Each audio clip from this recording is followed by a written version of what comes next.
Permission loops exist because the system has not told people it is safe to stop asking. Most of your delays are not caused by people saying no.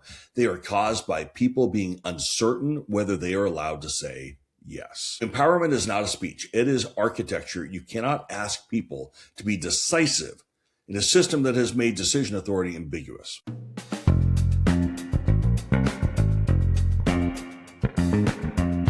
Hey there, senior leader, and welcome to the Talent Sherpa podcast. This is where senior leaders come to rethink how human capital really works. I'm your host, Jackson Lynch, and today we're going to talk about something you've definitely experienced, but probably haven't ever named clearly. It's called the permission loop. So here's the scenario. You're sitting in the conference room. The decision on the table is simple. Should we move forward with this vendor or not? The selection committee finished its work 2 months ago. The business case was approved. The budget exists. The vendor was chosen. And yet here we are in another meeting because someone in finance asked a clarifying question. Then someone in legal wanted to review the terms again. Then the CFO's chief of staff mentioned the CEO might want some visibility before anything gets signed. Now you look around the room and everyone is absolutely reasonable. Everyone is collaborative. Everyone wants to do the right thing. And everyone is waiting for somebody else to say yes. This is not a decision meeting, by the way. This is a permission meeting. And I think your organization is probably full of them. Now, before we get started, let me ask you for a quick favor. If you find value in these conversations, please take a minute, like, subscribe, follow the Talent Sherpa podcast. It is the least expensive, fastest way for you to support the work. It helps more senior leaders find the show, and it allows us to keep doing this work for the larger HR community.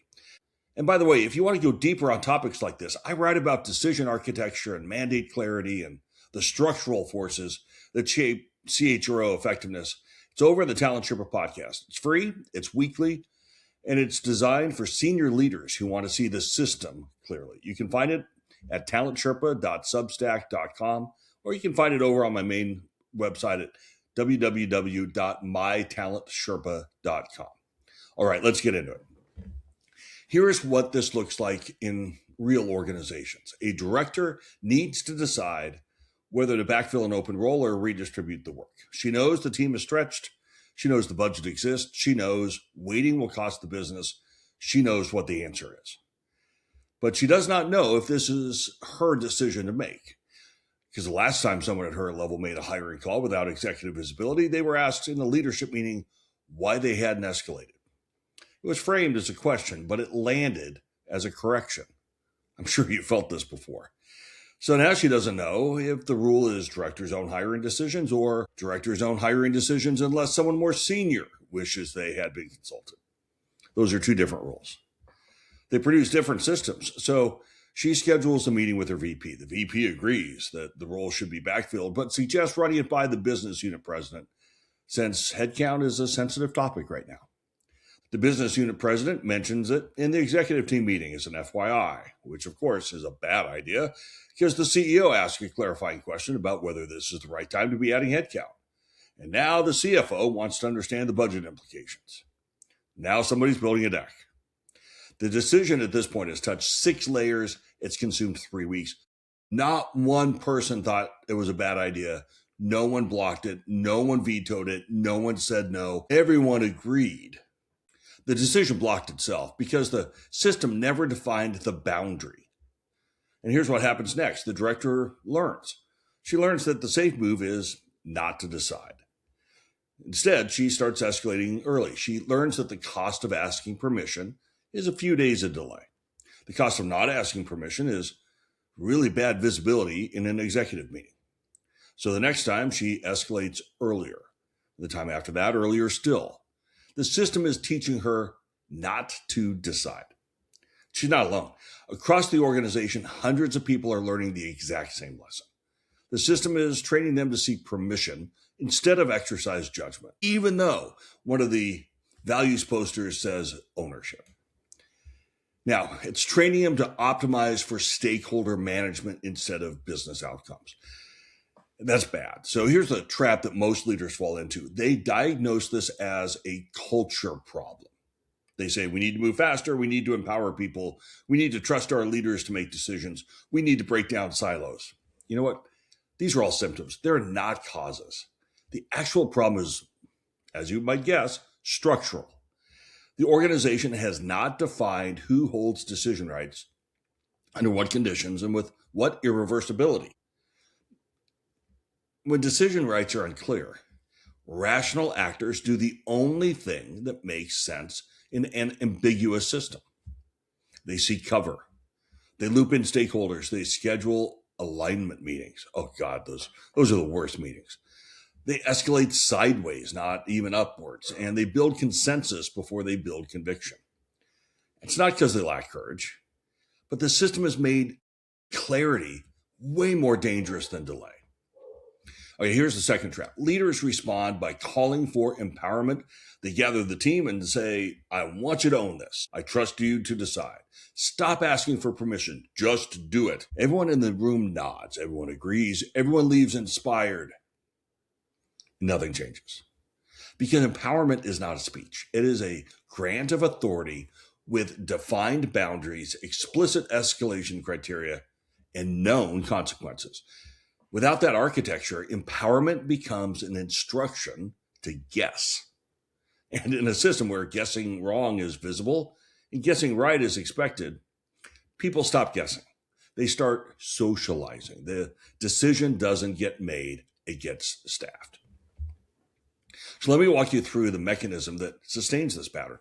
Because once you see it, good news, you can't unsee it. Ambiguity creates risk. When the boundaries of authority are unclear, every decision carries the risk of overreach. Risk creates caution. Caution creates consensus-seeking behavior. If you don't know whether a decision is yours to make, the safest move is to involve everyone who might later claim they should have been consulted. Consensus-seeking expands the stakeholder set. More people means more meetings, more alignment, more cycles of input and revision. And that slows cycle time. And slow cycle time reduces accountability. When a decision takes 6 weeks and touches 12 people, no single person owns the outcome. Reduced accountability, as you know, increases, you guessed it, ambiguity. And ambiguity creates risk, and the loop closes. And once it closes, it accelerates. Now the organization is operating inside a system where the safest move is to never make a decision someone else might later wish they had been consulted on. So every decision migrates towards the widest possible circle of input. A software subscription requires 4 approvals. A job offer requires 7. You've seen this. A change to a performance calibration process requires the dreaded steering committee. And the organization begins to treat decisiveness as recklessness. It begins to reward the very people who are best at managing stakeholder politics, not the people who are best at making decisions and getting stuff done. And the people who are best at making calls, they start to leave because they joined to build things, not staff things. So what do you do about this? Let me give you 4 plays. Play 1. Map your permission loops. Most leaders respond to slow decisions by asking people to move faster. It doesn't work. Instead, pick your 5 highest friction decisions. For each one, trace the actual path it took, not the official process, though, the real path. Who touched it? Who asked to be consulted? Where did it stall? I think you're going to find that most delays happen not because someone said no, but because someone was uncertain whether they were allowed to say yes. That's a permission loop. Name it. Then you can fix it. Play 2. Define irreversibility explicitly. For every role that owns significant decisions, answer 3 questions. What decisions are irreversibly yours? What decisions require consultation and from whom? And what decisions must you escalate and under what conditions? If you can't answer these questions for your direct reports, they cannot answer them either. And if they can't answer them, they're going to guess. Guessing creates delay. Delay creates the permission loop. Play number 3. Separate consultation from consensus. Consultation means input is gathered and considered. Consensus means everyone agrees. The first is very efficient. It's good. The second one is paralyzing. If a decision requires consultation from 5 people, but is being held until all 5 agree, that's not collaboration. That is 5 different sets of veto. The person who owns the decision must know they own it. Consultation informs the call. It does not replace the call. If you want to know what this looks like in real time, look at who gets to make a hiring decision after multiple people have input. That's an example of this being dumb. Whoever is the hiring manager gets to make the call. Everyone else doesn't have to agree. They do have the opportunity to provide input. Okay, here's play 4. Should make escalation faster than socializing so that the decision tree has the right gravity. In most organizations, escalation feels like failure, so people avoid it. Oh, I don't want to bother you. I don't want to waste your time. Now, instead, what happens then is they socialize decisions horizontally. They schedule alignment meetings. Oh my gosh. They expand the whole stakeholder set. They turn a 3-day decision into a 3-week consensus exercise. Escalation should be designed into the system. It's a feature. It is not a sign of weakness. Define when escalation is required. Define how it happens. Make it faster and safer than the alternative. When escalating is easier than socializing, the permission loop loses its power. Look, I know this sounds like I'm asking you to redraw your entire operating model before lunch. I'm not. But I'm asking you to notice the next time a decision takes 3 weeks that should have taken 3 days, and ask yourself, was that complexity or was that the permission loop? So let me leave you with 4 key takeaways. Number 1, permission loops exist because the system has not told people it is safe to stop asking. Most of your delays are not caused by people saying no. They are caused by people being uncertain whether they are allowed to say yes. Number 2, empowerment is not a speech. It is architecture. You cannot ask people to be decisive in a system that has made decision authority ambiguous. Define who owns what, under what conditions, and with what irreversibility. Number 3, ambiguity does not create collaboration. It creates politics, and that's bad, not the good kind. When decision rights are unclear, authority flows to whoever can manage the ambiguity best, not the person who is best positioned and ultimately accountable to make the call. And number 4, the system is teaching your people how to behave. If the cost of deciding is higher than the cost of delaying, rational people will delay. So if you want different behavior, change the incentives, not the motivation.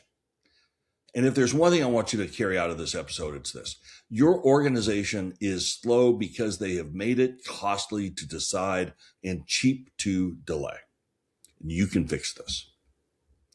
So thank you for spending some time with me today. I really appreciate you being a part of this community of senior leaders who want to rethink how human capital really works.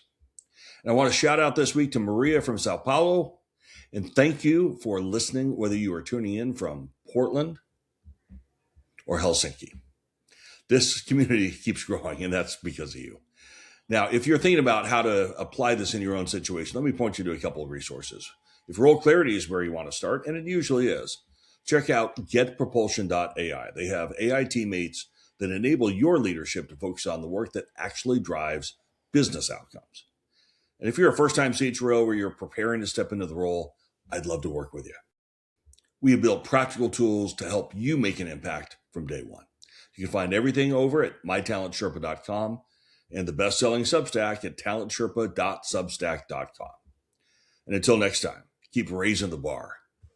Keep mapping those permission loops and keep on climbing.